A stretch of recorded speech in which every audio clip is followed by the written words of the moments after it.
The bone-deep ache of Emma May Keller's grief nearly matched the bitterness of the Montana winter as she stood on the railway platform, clutching her meager belongings and staring at the endless horizon of the frontier town of Silver Creek. December 1882 had brought with it both the harshest cold she'd ever known and the slim hope of a new beginning. "Mrs. Keller?" A weathered man approached, his voice gruff but not unkind. "Name's Bill Watson. I'm here on behalf of Mr. Irwin. He's expecting you at the ranch." Emma nodded, her gloved hands trembling slightly, whether from cold or nerves she couldn't say. 6 months a widow at 26, and here she was, 1,000 miles from Philadelphia, about to become housekeeper to a man she'd never met. The advertisement had been straightforward: widowed rancher with 3 children seeking housekeeper, room and board provided, fair wages offered. "Is it far?" she asked, climbing onto the wagon beside Mr. Watson. "Couple hours," he replied, snapping the reins. "Hope you brought warm things. Winter's just getting started out here." As they left the small town behind, Emma studied the vast landscape. So different from the cramped streets of Philadelphia. After Thomas died from pneumonia, leaving her with nothing but debts, she'd had little choice but to seek work where she could find it. "Mr. Irwin's place isn't what it once was," Watson said, breaking the silence.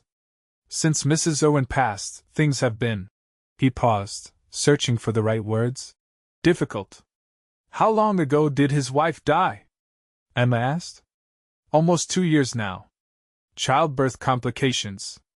Left him with a new baby, plus their boy and girl." "He's a good man, Mrs. Keller.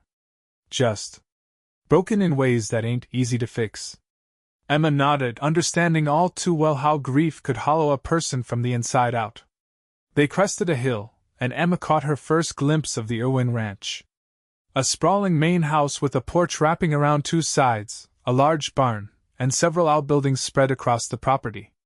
It looked impressive, even with the obvious signs of neglect: peeling paint, unmended fence posts, overgrown paths. "This is Rocking Eye Ranch," Watson said, pride evident in his voice despite his earlier words. "One of the biggest spreads in the county when Lucas's father ran it." Lucas. So that was his first name. Emma straightened her back and smoothed her travel-worn dress. First impressions mattered, and she desperately needed this position. As they pulled up to the house, the front door burst open, and 2 children tumbled out onto the porch. A girl of about 7 with wild blonde hair and a boy perhaps 5, his face smudged with dirt. They stared at Emma with undisguised curiosity. "Mr. Watson," the girl called. "Pa's out back with the new colt." Watson nodded. "This here is Mrs. Keller, the new housekeeper I told you about. Mind your manners now." The girl approached, sizing Emma up with a frankness that was almost unnerving. "I'm Charlotte. That's my brother William. Pa says you'll be cooking for us." She leaned closer, lowering her voice. "Can you make apple pie? Ma used to make the best apple pies." Emma smiled, her heart twisting. "I can indeed make apple pie. Perhaps we could bake one together sometime." Charlotte's eyes lit up, but before she could respond, heavy footsteps sounded on the porch. Emma turned to find herself face to face with Lucas Irwin. Her first thought was that he was younger than she'd expected, perhaps 32 or 33. Her second thought was that she'd never seen a man who wore his grief so plainly. It wasn't just in his reddened eyes or the stubble that suggested he hadn't properly shaved in days. It was in the way he carried himself, like a man much older than his years. "Mrs. Keller," he said, nodding curtly. His voice was deep but hoarse, as though unused to speaking. "Thank you for coming all this way." "Mr. Irwin," she responded with a small curtsy. "Thank you for the opportunity." He avoided her gaze, focusing instead on Watson. "Everything all right in town?" "Just fine, Lucas. Mail's on the seat there." Lucas nodded again, running a hand through his dark hair, which curled slightly at the ends where it was too long. "Charlotte, William, show Mrs. Keller to her room. The one next to the nursery." With that, he turned and walked away, disappearing around the corner of the house without another word. Charlotte took Emma's hand. "Don't mind Pa," she whispered. "He's not very friendly these days." "The baby's crying again," William announced, heading into the house. "He's always crying." Emma followed the children inside, momentarily overwhelmed by the state of the place. The once grand home was clean enough but felt hollow. Dusty corners, bare walls where pictures had obviously hung before, furniture that looked like it hadn't been arranged with any purpose in years. Charlotte led her up a creaking staircase. "Your room's next to baby James. Pa says it's so you can hear him at night." "Is there no nursemaid?" Emma asked, surprised. William shook his head. "Not since Mrs. Henderson left last month. She said we were too much trouble." He said this matter-of-factly, without a hint of self-pity. Emma's heart sank. These children had lost their mother, and by the sounds of it, had cycled through caregivers ever since. The room was small but comfortable, with a narrow bed, a chest of drawers, and a small window overlooking the ranch. A door connected it to what must be the nursery, from which Emma could hear soft whimpering. "May I?" she asked, gesturing to the connecting door. Charlotte nodded. "He's been fussy all morning." In the nursery, Emma found a red-faced baby standing in his crib, tears streaming down his cheeks. At the sight of a stranger, he momentarily stopped crying, his big blue eyes so like his father's widening with curiosity. "Hello, James," Emma said softly, approaching the crib. "My name is Emma. I'm going to be helping take care of you." The baby hiccuped, uncertain whether to continue crying. Emma reached into her bag and pulled out a small cloth doll she'd brought as a gift. "Look what I have for you." James reached for the doll, his cries forgotten. Emma lifted him gently from the crib, noting with concern how light he felt for a child approaching his second year. "When did he last eat?" she asked, turning to the children who watched from the doorway. "Pa gave him some porridge this morning," Charlotte said. "But he didn't eat much." Emma bounced James gently on her hip. "Then I think my first job should be making us all some lunch. Would you two like to help me explore the kitchen?" Both children nodded eagerly, and Emma felt the first tiny flicker of hope. She'd come here desperate for work, not expecting to find 3 children equally desperate for care. Perhaps they could help each other heal. The kitchen, like the rest of the house, showed signs of past grandeur fallen into neglect. Copper pots hung from hooks, tarnished with disuse. The large cast-iron stove was well built but clearly not cleaned regularly. Emma set James in a high chair that Charlotte pulled from the corner, then rolled up her sleeves. "Let's see what we have to work with." The pantry was surprisingly well stocked: flour, sugar, dried beans, preserves, smoked meats, suggesting that Lucas at least ensured the basic necessities were provided, even if the cooking itself had been haphazard. Within an hour, Emma had a hearty bean soup simmering on the stove, cornbread baking, and had managed to coax a full cup of milk into baby James, who now sat contentedly playing with his new doll. Charlotte watched Emma's every move with keen interest. "You cook like Ma did. All in order. Cooking is better when everything has its proper place and time," Emma replied, touched by the comparison while mindful of not overstepping. "Would you like to help me set the table?" As Charlotte arranged spoons and bowls, the back door opened, bringing with it a gust of cold air and Lucas Irwin.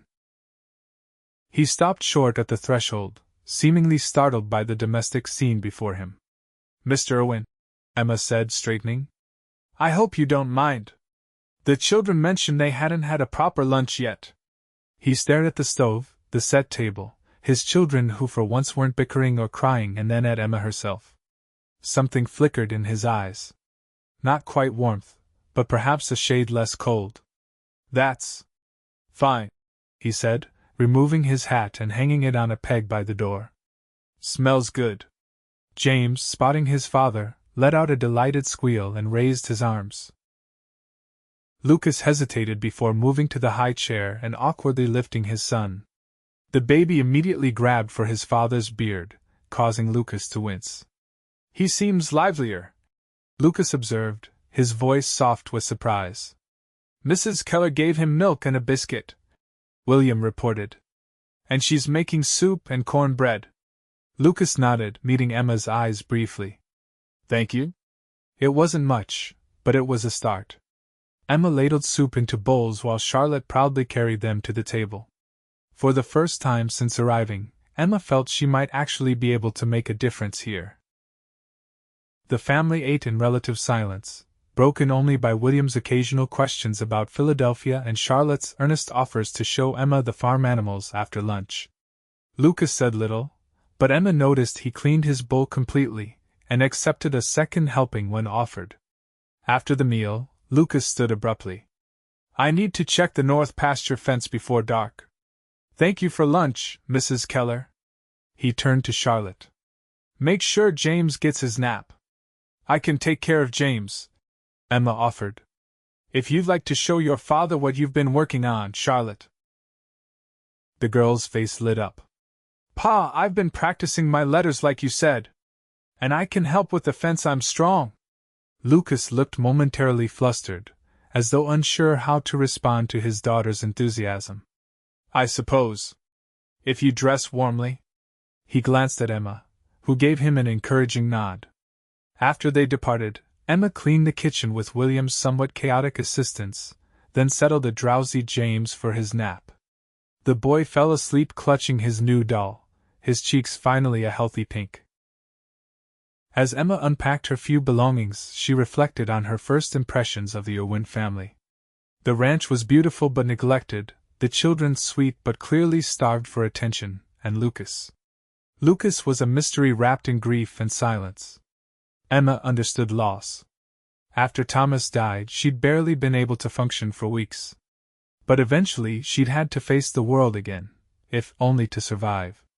Lucas seemed stuck in that gray space between grief and living, functioning enough to work the ranch, but little more. These thoughts occupied her as she finished unpacking and began a more thorough inspection of the house. The sitting room had potential but needed a woman's touch, fresh curtains, perhaps, and the furniture rearranged to encourage conversation rather than isolation. The dining room's grand table was thick with dust on the far end, suggesting they used only a small portion of it for daily meals. Emma was examining the pantry's organization when she heard the front door open and the sound of stomping boots and Charlotte's excited chatter. Mrs. Keller! Charlotte called. Pa says I can help you make supper. Emma emerged from the pantry to find Charlotte pink-cheeked from the cold and Lucas brushing snow from his coat. Storm's coming in, he said, glancing out the window. Going to be a rough night. All the more reason for a warm meal, Emma replied. Charlotte, would you like to help me make chicken and dumplings? The girl nodded enthusiastically, already removing her coat. Lucas watched them for a moment, an unreadable expression on his face. I'll be in the barn if you need anything. He paused, seeming to struggle with something. Thank you, Mrs. Keller. For today. After he left, Charlotte turned to Emma with wide eyes. Pa hasn't thanked anyone for anything in forever. Emma smiled, feeling a small sense of accomplishment. Sometimes people just need a little reminder of the simple pleasures. Like a home-cooked meal. She tied an apron around Charlotte's waist. Now, let's make something so delicious your father will have no choice but to thank us again. The next few weeks passed in a blur of routine building and gradual improvements. Emma established regular mealtimes, proper bedtimes for the children, and began the enormous task of bringing order to the chaos of the household. Lucas remained mostly reserved, but Emma noticed small changes. He joined them for every meal now, occasionally asked Charlotte about her lessons, and even spent an evening in the sitting room while Emma read stories to the children. The weather grew harsher as January settled in, confining them mostly to the house and barn. Emma used the time to teach Charlotte basic household management and to help William with his letters. Baby James thrived under her care, beginning to speak more words and toddle confidently around the kitchen. One particularly bitter evening, after the children were asleep, Emma found herself alone in the kitchen, mending by lamplight. The wind howled outside, rattling the windows.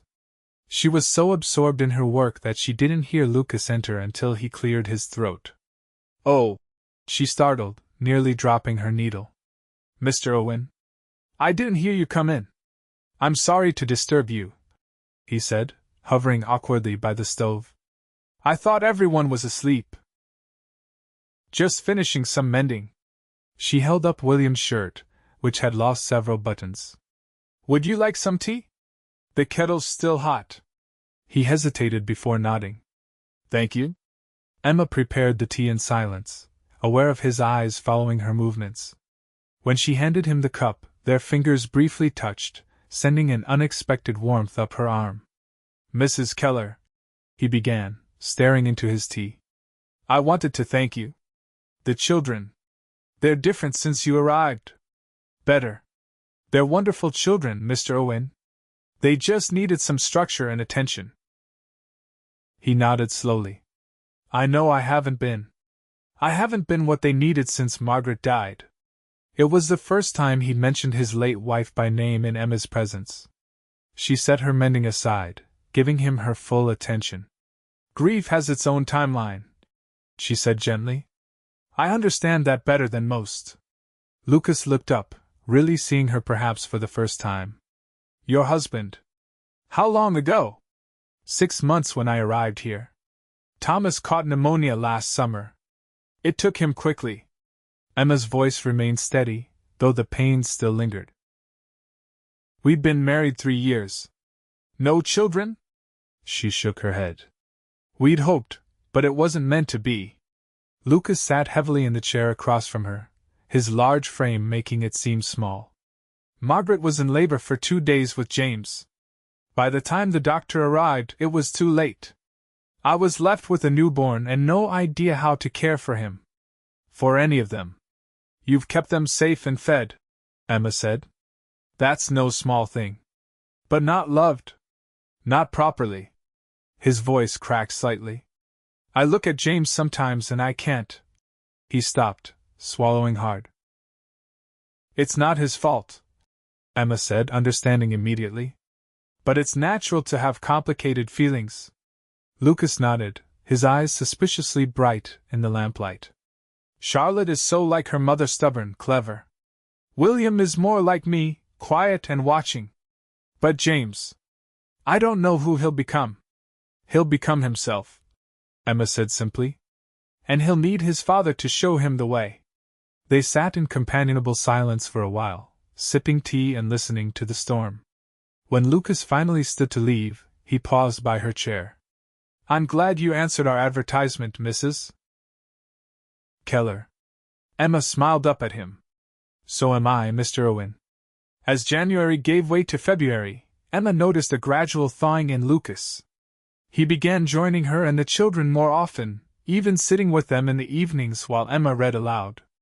One night, to everyone's surprise, he offered to read a chapter himself, his deep voice bringing the adventure story to life in a way that had William and Charlotte hanging on every word. The ranch work continued despite the harsh weather, with Lucas and his few hired hands tending the cattle and preparing for spring calving. Emma established a routine of sending hot meals to the bunkhouse, earning the gratitude and respect of the ranch hands. One crisp morning in mid-February, Emma was hanging laundry on the line behind the house when she heard a commotion from the direction of the barn. Charlotte came running across the yard, her face alight with excitement. "Mrs. Keller! Mrs. Keller! The mare's having her foal!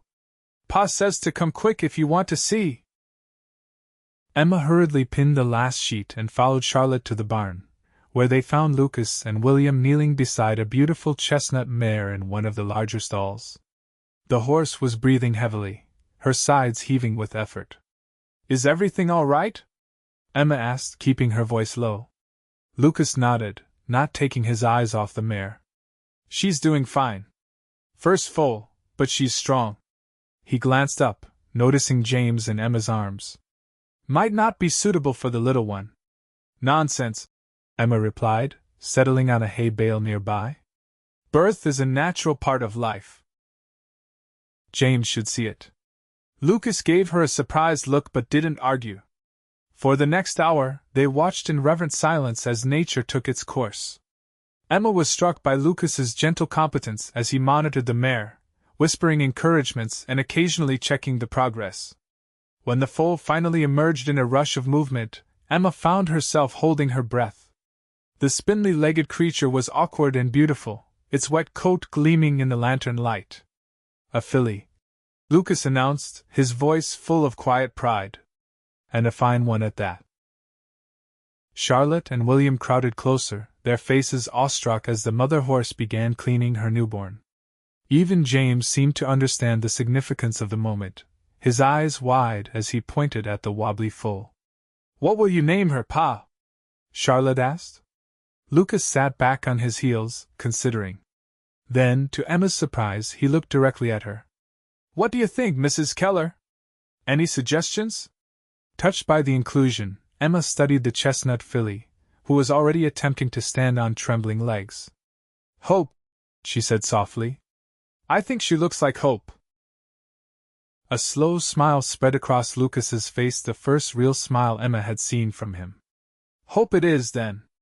That evening, after checking on the mare and foal one last time, Lucas found Emma in the kitchen, preparing dough for the next morning's bread. The children were already asleep, the house quiet except for the crackling of the stove and the rhythmic sound of Emma's kneading. "They're doing well," he said, leaning against the doorframe. "Mare and foal both." Emma smiled, not pausing in her work. "I'm glad. Hope certainly seemed determined to stand." "Like her namesake," Lucas replied, pushing away from the door and approaching the table. "May I help?" Surprised, Emma gestured to the flour-covered workspace. "Do you know how to make bread, Mr. Irwin?" "Lucas," he said quietly. "Please call me Lucas. And no, I don't know the first thing about bread making, but I can learn." Emma felt a flutter in her chest at the use of his first name. "Very well. Lucas. First, you'll need to wash your hands." He did as instructed, then joined her at the table. Emma showed him how to knead the dough, laughing when he applied too much pressure and nearly flattened it. "Gently," she guided, placing her hands over his to demonstrate. "Like this. It's not a stubborn calf you're wrangling." Lucas chuckled, the sound warming the kitchen more effectively than any stove. "I'm better with animals than dough, it seems." "You were wonderful with the mare today," Emma said. "So patient and calm. Animals are straightforward. They need what they need, no complications."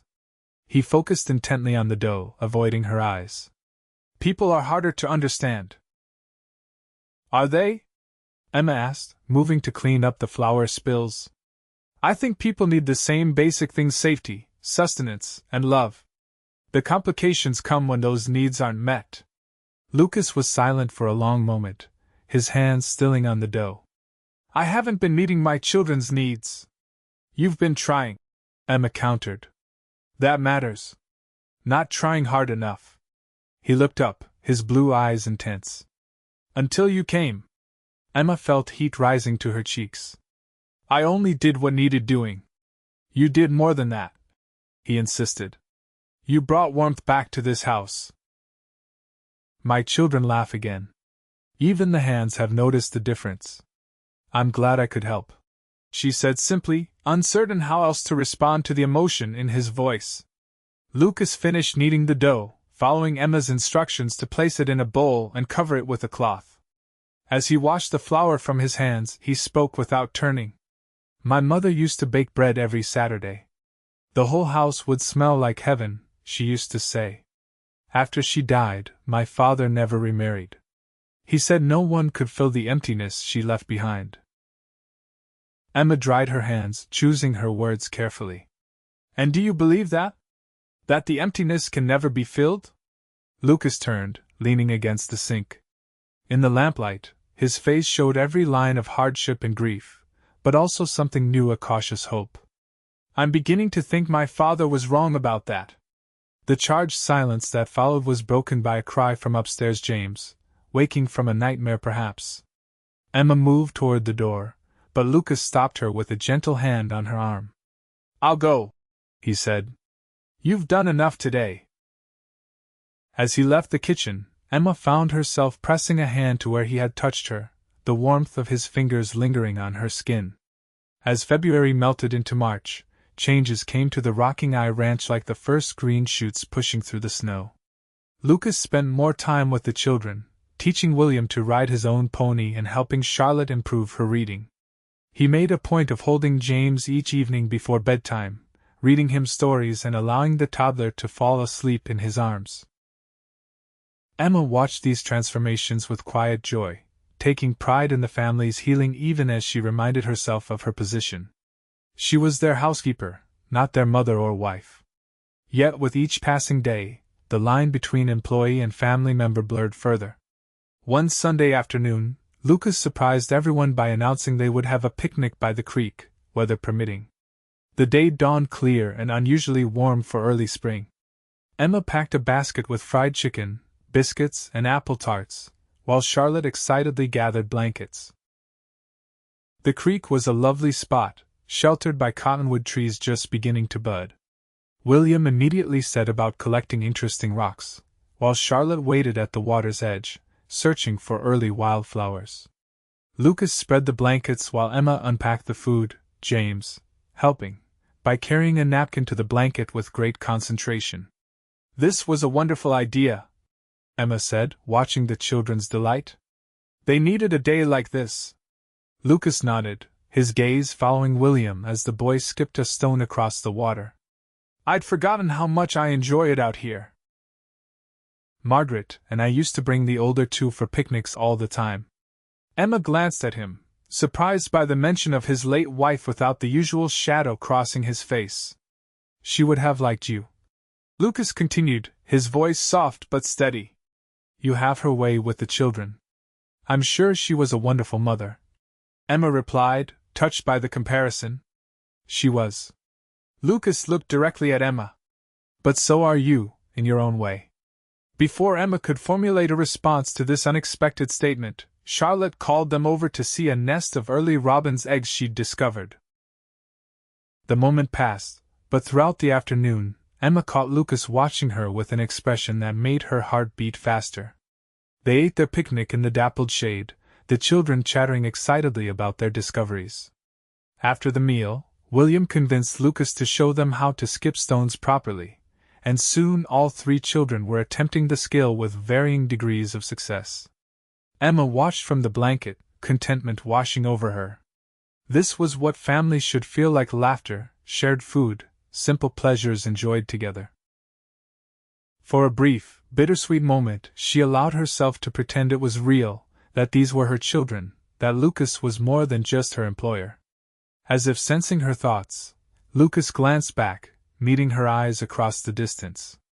The look they shared contained something new, something neither of them was quite ready to name.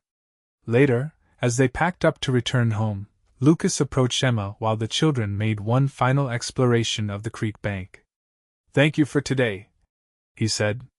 "I only packed the food," Emma demurred. "It was your idea." "Not just for today," Lucas clarified. "For everything these past months."